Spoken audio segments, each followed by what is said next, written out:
Le Coran se fait l'écho de pareils événements. Lorsque, justement, nous sommes descendus dans nos tombes et que l'on demande à revenir, Allah dira que c'est non et que c'est non absolu.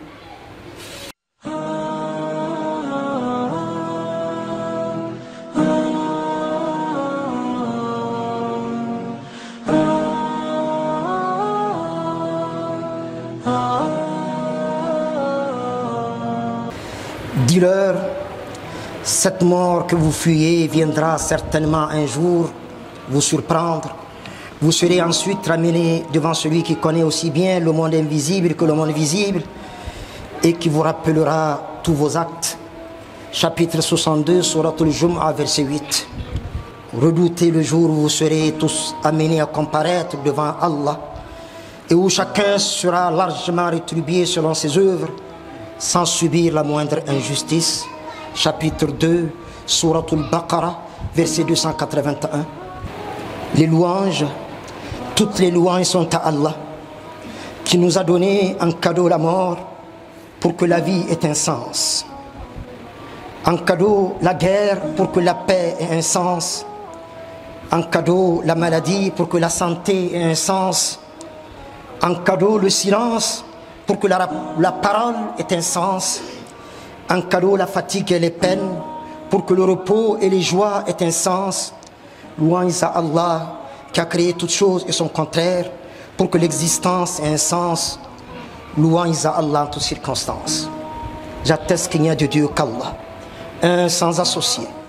Et j'atteste que notre bien-aimé Muhammad sallallahu alayhi wa sallam est son serviteur et son messager. Le sermon porté à votre méditation aujourd'hui est une répétition d'un de mes sermons intitulé « Ma première nuit dans ma tombe », largement inspiré d'un écrit du docteur Aïd al-Qarni, qu'Allah lui donne la plénitude de la récompense. Chers frères et sœurs en islam, nous devrons constamment garder à l'esprit deux nuits. Une nuit au milieu des nôtres, entourée de nos épouses et de nos enfants, de nos maris, et la nuit d'après, indubitablement, notre première nuit dans notre tombe, loin des nôtres, coupés du monde, livrés à notre sort, abandonnés à nous-mêmes, entourés cependant d'une bonne œuvre. Le premier ou la première est toujours auréolé d'un cachet particulier. Il nous arrive de penser à notre premier vélo, notre première moto, notre première voiture, notre premier vol à destination de je ne sais où, notre premier Hajj, notre première, absente cependant dans notre mémoire, absente sur notre agenda, absente sur notre répertoire, l'est lamentablement notre première nuit dans notre tombe. Serviteurs du très glorieux, du très miséricordieux, chers frères et sœurs en islam, retenez que peu importe nos avoirs, peu importe nos pouvoirs, peu importe notre savoir, nous allons tous et chacun partir pour ce voyage ultime pour lequel nous avons tous et chacun déjà un billet aller simple. Nous allons partir incontestablement, seuls, loin de nos épouses, de nos maris, de nos enfants, de nos parents, de nos voisins, de toute autre compagnie, séparés de tout sauf de nos œuvres, avec, si Allah le veut, quelques mètres de tissu blanc. Cette nuit viendra sans conteste et sans aucune possibilité de retour sur terre pour rectifier, pour corriger, pour orienter, pour ajuster, pour justifier, pour une deuxième chance. Non. Le Coran se fait l'écho de pareils événements. Lorsque, justement, nous sommes descendus dans nos tombes et que l'on demande à revenir, Allah dira que c'est non et que c'est non absolu. Entre le monde des vivants et des morts, il y a un isthme infranchissable.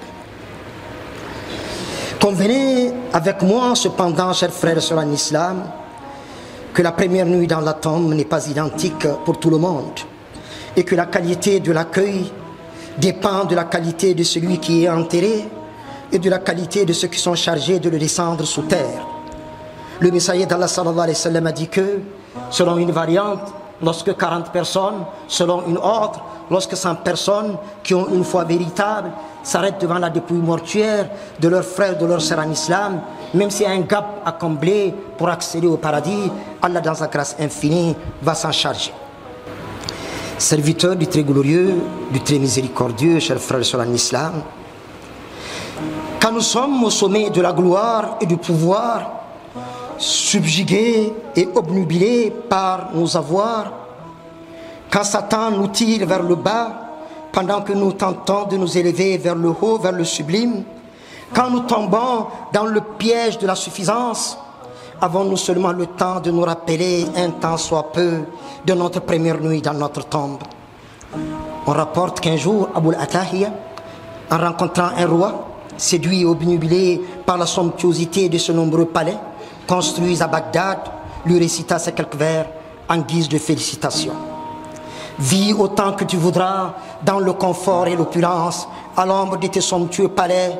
Vis autant que tu voudras dans la santé et la luxure.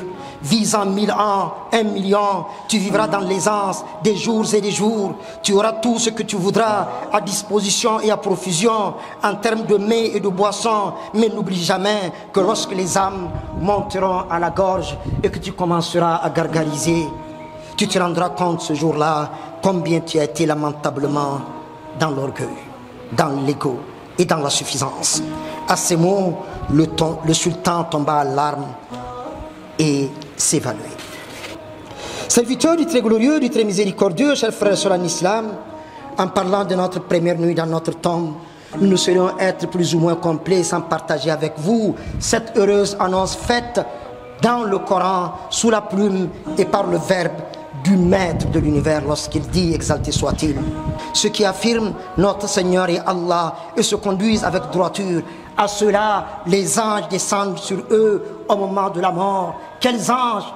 Le Coran ne précise pas. Muhammad sallallahu alayhi wa sallam nous informe que ce sont des anges du paradis, avec un linceul du paradis, de l'encens du paradis, des effluves du paradis, des senteurs du paradis, de la lumière du paradis. Et ce n'est pas fini. La miséricorde d'Allah par définition est infinie. Et surtout, Allah takhafu wa la tahzanu, n'ayez aucune peur, n'ayez aucune crainte. Wa abshiru, nous vous faisons l'heureuse annonce du paradis qu'Allah vous a promis. Qu'Allah fasse que pour celle-là et ceux-là que nous avons déjà fait enterrer, que les choses se soient passées ainsi. Que pour nous-mêmes, lorsque l'heure sonnera pour nous d'être descendus dans nos tombes, qu'Allah fasse que les choses se passent ainsi, Ya Rabbal Alamin. Qu'Allah fasse que de nos œuvres, les meilleures soient les dernières, de notre vie, le meilleur soit sa fin, de nos jours, le meilleur soit ce jour-là où nous aurons à croiser le regard avec sa face resplendissante, auréolée de majesté et de gloire, Ya Rabbal Alamin.